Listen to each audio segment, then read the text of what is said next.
নমস্কার বন্ধুরা, মৌমিস ঘরোয়া রান্নায় সবাইকে স্বাগত। আজ আবার রেসিপি বাসমতি চালের ঝরঝরে বাসন্তী পোলাও। এই রান্নাটি আমরা গোবিন্দভোগ চালেও করে থাকি অনেকেই, কিন্তু আমি আজ তোমাদের বাসমতি চালের করে দেখাবো। এই পোলাও কিন্তু বাঙালিদের অতি জনপ্রিয় একটি রেসিপি এবং ভীষণ পছন্দের একটি খাবার। যে কোনো অনুষ্ঠান বা নিরামিষ দিনে খুব সহজেই এটি বাড়িতে বানিয়ে ফেলা যায়। তাহলে চলো দেরি না করে রেসিপিটি শুরু করে দেওয়া যাক। এখানে আমি 500 গ্রাম পরিমাণ চাল নিয়েছি। এই পর্যায়ে একটা টিপস মাথায় রাখতে হবে, চাল ঠিক যতটা পরিমাণ নেব তার দ্বিগুণ পরিমাণ জল অ্যাড করতে হবে, মানে 1:2 অনুপাতে পোলাও রান্নাটি একেবারে পারফেক্ট হবে। চালটা খুব ভালোভাবে ধুয়ে পরিষ্কার করে আধ ঘন্টার জন্য শুকোতে দেব। দেখো চালটা খুব ভালোভাবে শুকিয়ে গেছে। এবার আমি এখানে চালের পরিমাণ অনুযায়ী 1 টেবিল চামচ নুন, 1 টেবিল চামচ হলুদ, 1 টেবিল চামচ গ্রেট করা আদা আর 1 টেবিল ফুল চামচ ঘি আমি এখানে অ্যাড করলাম। এরপরে দিয়ে দিলাম পরিমাণ মতন চিনি। এবার সব কটা উপকরণকে খুব ভালোভাবে আমি মাখিয়ে নেব। এরপর আমি এখানে অ্যাড করব 1 টেবিল স্পুন মতন গরম মশলার গুঁড়ো। আবারও খুব ভালোভাবে মিশিয়ে নিয়ে এটাকে আমি রেস্টে রেখে দেবো আধ ঘন্টার জন্য। এবার কড়ায় ঘি গরম করতে দিয়ে দিলাম 2 টেবিল স্পুন মতন।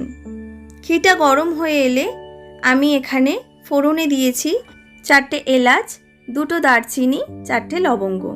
ফোড়ন থেকে একটা মিষ্টি গন্ধ উঠে এলে এখানে আমি কিছুটা পরিমাণ কাজু কিশমিশ ভেজে নেব। প্রায় 1 মিনিট ভাজার পর এখানে রেস্টে রাখা চালটা আমি অ্যাড করে দেব। প্রায় 2 থেকে 3 মিনিট মতন মিডিয়াম আঁচে চালটাকে ভেজে নিতে হবে, যতক্ষণ না চালের একটা ট্রান্সপারেন্ট কালার এসে যাচ্ছে।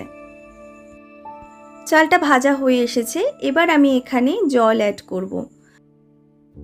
আমি 250 গ্রাম মাপের বাটিতে 2 বাটি চাল নিয়েছিলাম, সেই বাটির মাপেই 4 বাটি পরিমাণ জল আমি এখানে অ্যাড করলাম।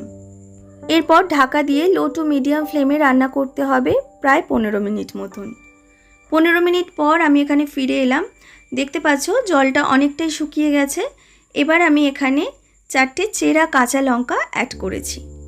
এই পর্যায়ে কাঁচা লঙ্কাটা কিন্তু অবশ্যই অ্যাড করতে হবে, এতে স্মেলটা খুব সুন্দর আসে। খুব ভালোভাবে মিশিয়ে নিয়ে আবারও 5 মিনিটের জন্য একেবারে লো ফ্লেমে দিয়ে রান্না করে নিতে হবে। দেখতেই পাচ্ছ পোলাও একেবারে রেডি। আবারও জলটা শুকানোর জন্য আমি ঢাকা দিয়ে দিয়েছিলাম 5 মিনিটের জন্য, দিয়ে রেস্টে রেখেছিলাম। দেখতেই পাচ্ছ আজকের ঝরঝরে বাসন্তী পোলাও একেবারে রেডি হয়ে গেছে। ঠিক এই স্টেপগুলো ফলো করে রান্না করলে কিন্তু একেবারে অনুষ্ঠান বাড়ির মতো ঝরঝরে পোলাও খুব সহজেই বাড়িতেই তৈরি হয়ে যাবে। এবার সার্ভ করে নেওয়ার পালা। আমি এখানে পনিরের সাথে পোলাওটা সার্ভ করেছি।